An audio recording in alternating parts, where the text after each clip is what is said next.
Okay, welcome to this weather update as we wrap up August here. And before I actually get to the weather update, I want to show you we had a rare occurrence yesterday. And that was a nice sky in the afternoon.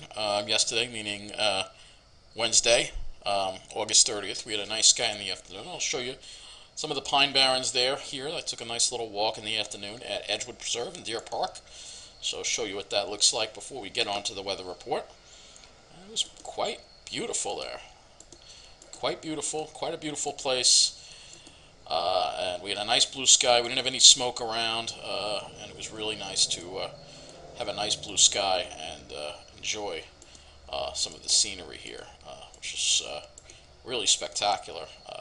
This is the Pine Barrens, after all. You don't have to go all the way out east to go to the Pine Barrens. You can go to Deer Park and check out the Edgewood Preserve and check out some of this beautiful, absolutely beautiful Pine Barrens scenery.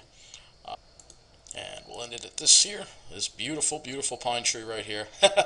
That's my favorite one, that's for sure. Let's show you some of the other things I saw there too as well. Also, I saw sulfur butterflies, and they're very beautiful. They come out in September. They're very nice. We also have goldenrod, which was in bloom. That's really nice. That blooms around this time of the year. And Indian pipe, which is a beautiful fungus that grows out of the ground. So now, without further ado, let's take a look at the weather. First thing I want to do is look at the current satellite images. This is an infrared satellite from NOAA to show you what's going on with Harvey. You can see what's left of Harvey is over here now. It's now just a tropical depression, but look at how slowly it has moved.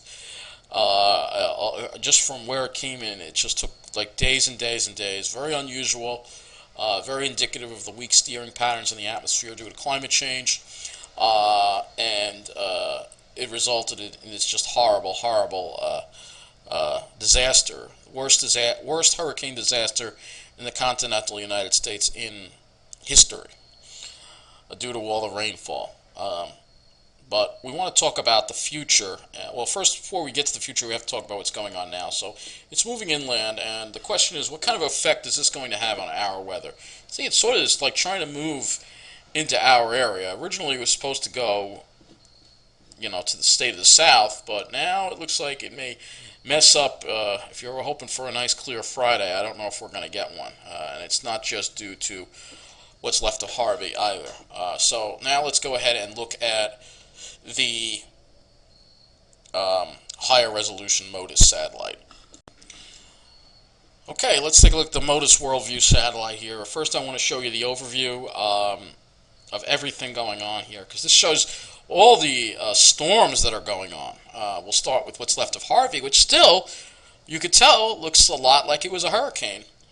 And then we have these really impressive extratropical systems here, almost look like hybrids. This one here was the one that brushed us on Wednesday. I'm sorry, not Wednesday, Tuesday. And we got some rain there from that, and that really just exploded. And you can see, look at the signature of this thing.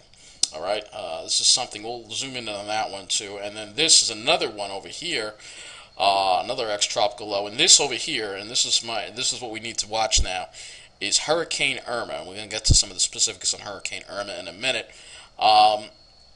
Also, take a note here, and you'll see the smoke from all these fires that are still burning in Canada. So this is a rather chaotic-looking weather satellite. We'll zoom in on this tropical system here, and you can see it looks like a tropical system. It's not. This extratropical system here. And it's just really impressive looking, really impressive looking. And this is today's satellite, and then another one over here too. So I don't know if these two are going to merge or what's going to happen here, but this is really impressive for sure. And then we go ahead and we look at all the smoke here, which is insane, from these fires that's still going. The smoke is still here. Look at all the smoke from over California here. And then more smoke here. I mean, this is like we got volcanoes erupting everywhere. So the question is, are we going to get into this clear air here, or are we going to get smoked out tomorrow? if you want a nice, crisp, clear day. And this is what's left of Harvey, which wants to try to move in our direction. And we will get to the models, but well, actually, before we get to the models, it's a lot of weather stuff to talk about. First, let's look at Irma, which is really well organized. See, look at it. It's kind of compact, but we're going to get to some of the specifics about Irma next. So let's look here at the forecast for Irma and what it is at right now. What it is at, where Irma is right now, it already has a maximum sustained wind of 115 miles an hour. And its movement is west-northwest at 12 miles an hour. This was a wave that came off, the Cape Verde Islands. We get a lot of those around this time of the year. That is the season for it. It is definitely, the forecast doesn't really seem to have it strengthening too much. So we have to keep an eye on it. Right now, it's way in advance in the future. We're going to see how the models are going to handle this thing and see where it goes from now. But this is definitely something that bears watching because it's not going to recurve. It does not look like it's going to recurve very quickly out to sea. And when you look at the models, you'll see why. And that's where we're going to look next. Okay, we're at the Tropical Tidbits website, and I'm going to show you the GFS forecast from 18Z today. That will be Thursday, August 31st. We'll first take a look at what it does with the remnants of Harvey, and then go from there. And there's another thing over here, too, that needs to be bear watching, too. So there's a lot of activity going on here, a lot of storms. So we have this beautiful high pressure that is going to be building down for tomorrow, which is going to give us a nice, really fall-like day. Highs may not even hit 70. But the problem is that we have the remnants of Harvey already trying to come up this way.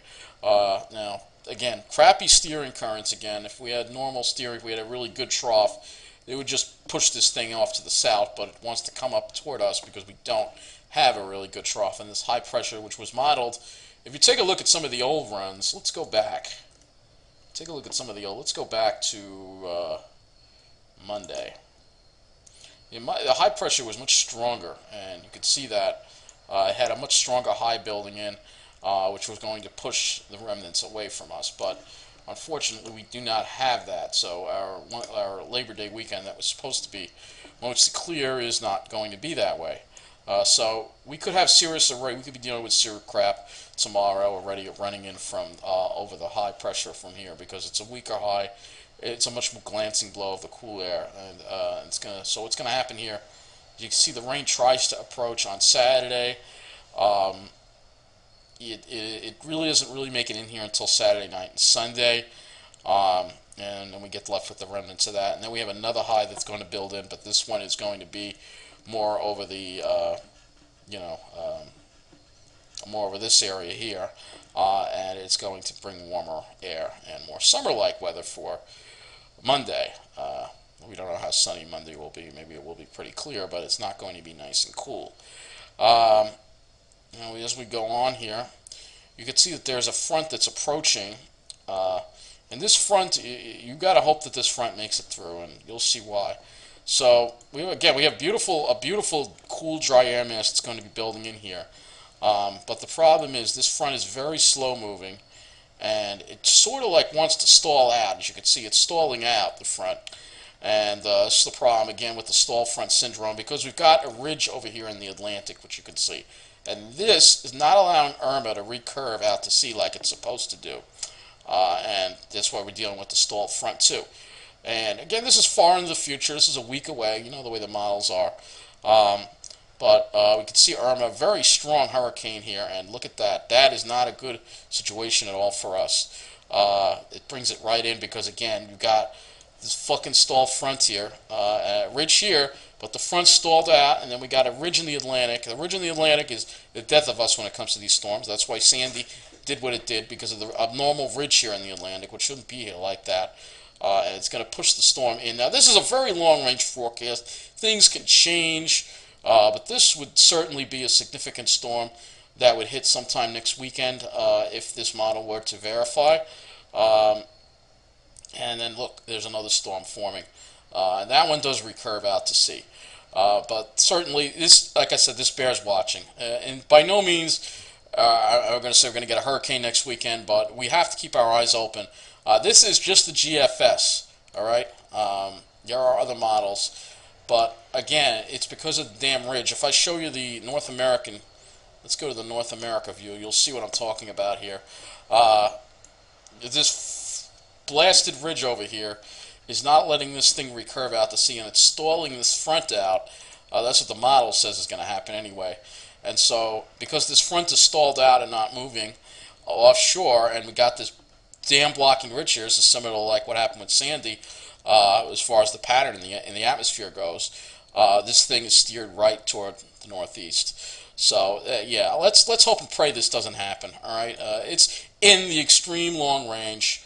You know, the models change. I mean, literally, if we go to the model that was, let's again go back a couple of days. Let's go to Tuesday's model here. You'll see it doesn't even have the storm there. So there's extreme variation as to what's going on. Even if we go back to the, let's look at the 6Z Thursday run. Yeah, you can see it brings the front through, and it doesn't really, no, actually that's not the one. But one of these runs, yeah, it brings the front through and kind of keeps it to the east. So it changes from run to run. It's very hard to keep an eye on. This is only one model that we're looking at. There are plenty of other models we can look at. Okay, let's look at another model, the Euro ECMWF, and see what it's doing here. Let's see what it's doing here in the future here with Irma. Yeah, see, it's still got that ridge here. That ridge is just blocking it, but it takes it much further. Euro takes it much further west. Much further west. So, yeah, we'll have to see. See what I'm saying? The models are just all over the place. Upper air. Let's do this. So you can see what's going on here. So, again, you have these trough, but you see what's going on. I just want to show you why it's doing that. What the model's doing. It's because of this fucking ridge right here. This fucking Atlantic ridge, which is really a nemesis. It's my nemesis because it stalls fronts out and interferes with, getting some nice, dry, clear air in here. But also, at this time of the year, it's my nemesis because it doesn't allow tropical systems to recurve out to sea, and instead puts them right in a path toward us. So that's why I hate that freaking ridge, and we need to do something about, getting rid of the ridge once and for all, as far as figuring out a way to make this ridge just disappear and never have it, because it's a bad thing for all of us. Let's just hope and pray that we don't get hit. But we certainly need to keep our eyes on the tropics and our eyes on the models and eyes on the weather for the next week or two, because it is forecast to be an active season, and we just need to be aware of what's going on in the atmosphere. We have a serious disease in our atmosphere that really needs to be fixed, and we need to do what we need to do to stop climate change, because things like the Atlantic Ridge, things like Harvey stalling out, this is all part of the climate change emergency we are in.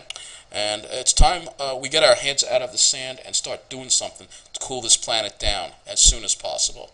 Take it easy.